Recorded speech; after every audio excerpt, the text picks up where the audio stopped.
हाँ कि नमस्कार जन टीवी में स्वागत है आपका। मैं हूं योगेंद्र। आप देख रहे हैं खास खबर। खास खबर में हम बात करेंगे राजस्थान विधानसभा में जीएसटी पास हो गया है, लेकिन उसके ठीक पहले विधानसभा में कांग्रेस सहित एक निर्दलीय और एक बीएसपी विधायक 14 विधायकों को निलंबित किया गया। मुख्यमंत्री और कांग्रेस के वरिष्ठ जो विधायक हैं नारायण सिंह और प्रद्युमन सिंह, आपसी चर्चा के बाद उनका निलंबन वापस करते हुए एक दिन का निलंबन किया गया। एक साल को एक दिन में तब्दील किया गया, लेकिन हनुमान बेनीवाल और मनोज न्यांगली जो बीएसपी के विधायक एक निर्दलीय हैं, उनका निलंबन रखा गया और कहा गया कि जब वो खेद व्यक्ति से जता देंगे अध्यक्ष के सामने, उसके बाद विचार किया जाएगा। लेकिन फिलहाल उनका निलंबन कहा जा सकता है। लेकिन बड़ी बात यह रही कि जिस तरह की स्थितियां बनी, प्रश्नकाल के दौरान सप्लीमेंट्री क्वेश्चंस को लेकर के विवाद हुआ, बैल में सदस्य आए और उसके बाद विधानसभा की कार्रवाई स्थगित कर दी गई। मदन राठौड़ जो डिप्टी चीफ हैं, उन्होंने कहा कि निलंबन किया जाए, इनका मार्शल को बुलाया जाना चाहिए। विधानसभा की कार्रवाई को स्थगित किया गया, 2 बार फिर आधे आधे घंटे के लिए स्थगित की गई और नेता प्रतिपक्ष स्वयं पहुंचे। उन्होंने कहा कि ये ठीक नहीं है, प्रतिपक्ष को संरक्षण चाहिए। लेकिन काफी ये कहा जा सकता है कि अध्यक्ष का रवैया काफी सख्त रहा और उन्होंने कहा कि अब किसी तरह की कोई लिबर्टी नहीं दी जाएगी। हमारे साथ इस मुद्दे पर चर्चा के लिए राजस्थान विधानसभा की पूर्व अध्यक्ष और वरिष्ठ सदस्य रही सुमित्रा सिंह जी हैं, भाजपा के विधायक रामलाल जी हैं, राजस्थान कांग्रेस के उपाध्यक्ष अर्चना शर्मा जी हमारे साथ में हैं।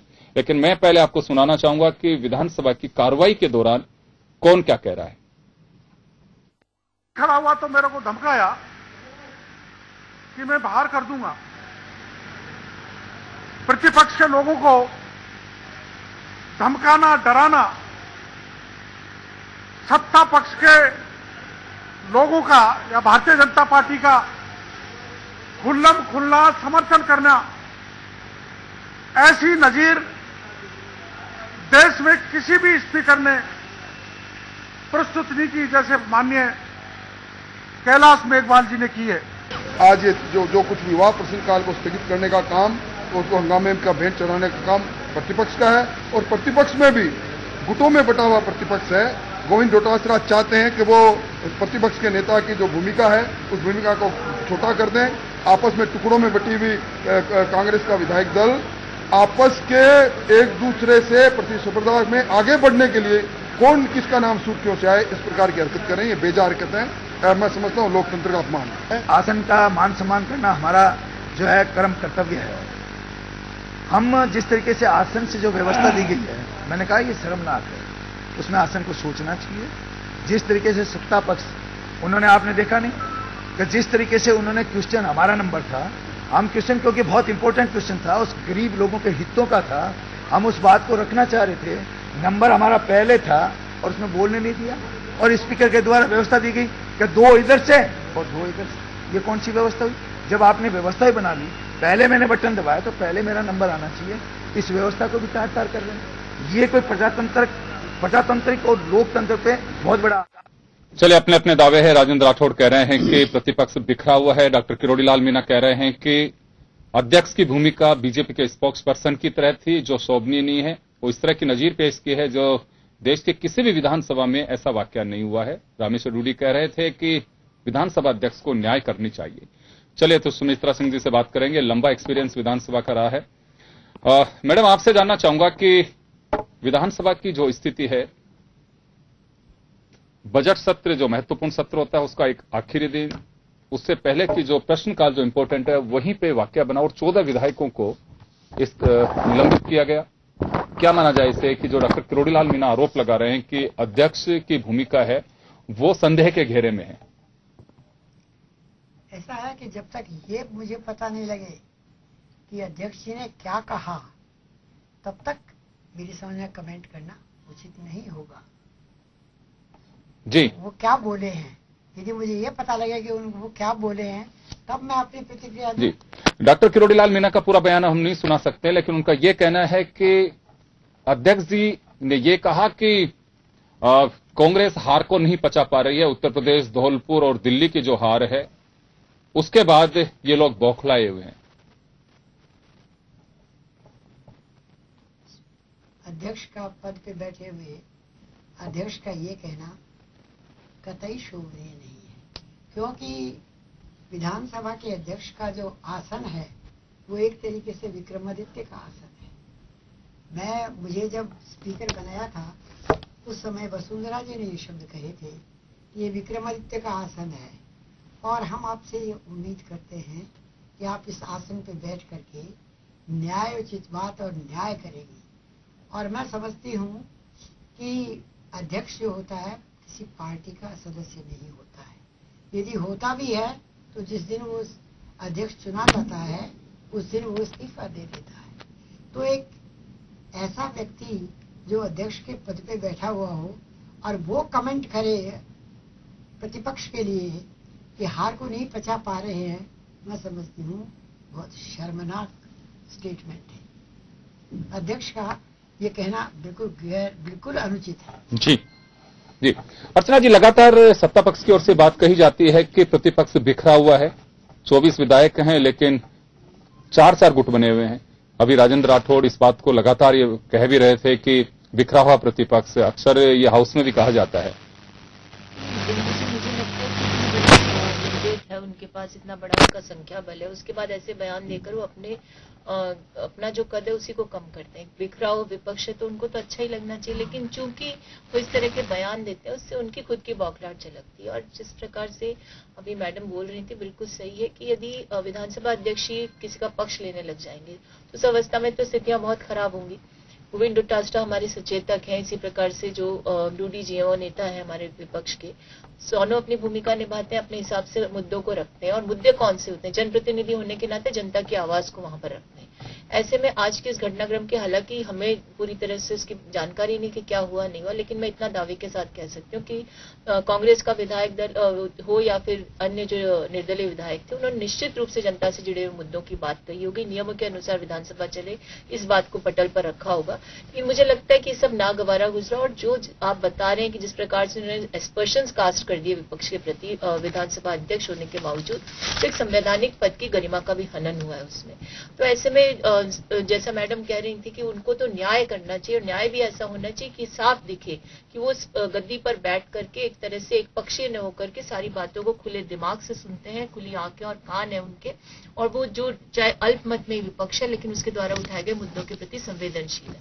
लेकिन उनका ये बयान तो एक तरह से ऐसा लग रहा था कि सरकार की भावना की अभिव्यक्ति थी।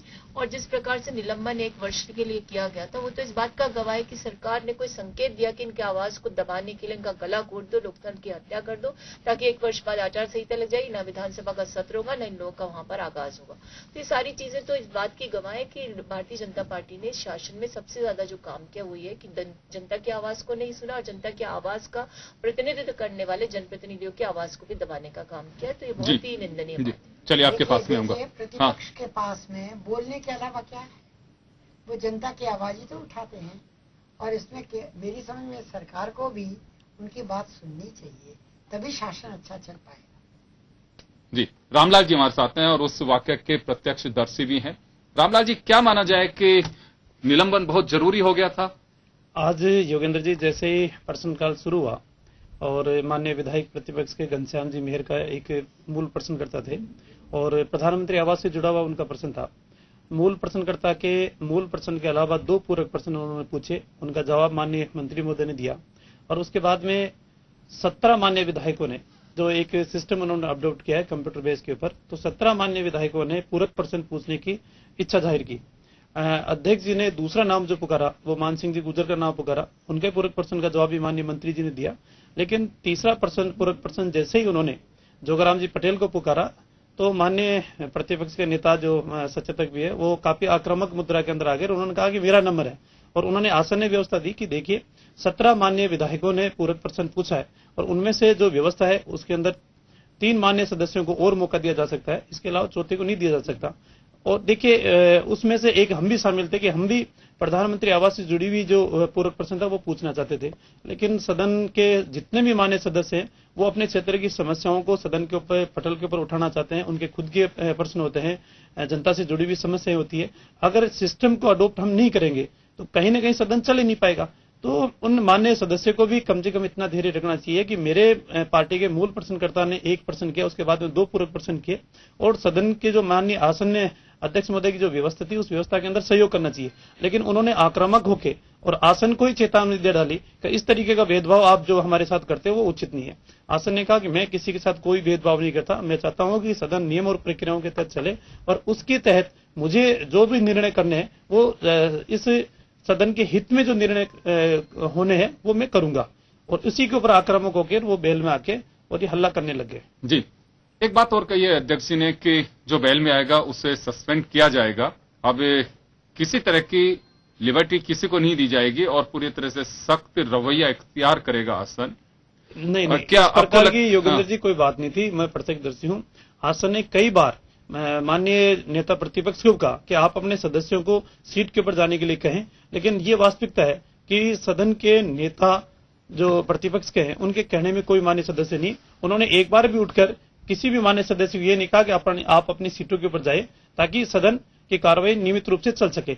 और दूसरी बात, आसन ने कम से कम 3 बार चेतावनी दी कि कृपया मान्य सदस्य सभी वेल से हटकर और अपने सीटों के ऊपर चले जाएं, लेकिन उसका भी उन्होंने कोई पालन नहीं किया। उसके बाद में संसदीय मंत्री ने उनसे आग्रह किया कि आपको जो बात कहनी है वो अपनी सीटों के ऊपर जाके गए, उसका भी उन्होंने कोई फर्क नहीं पड़ा।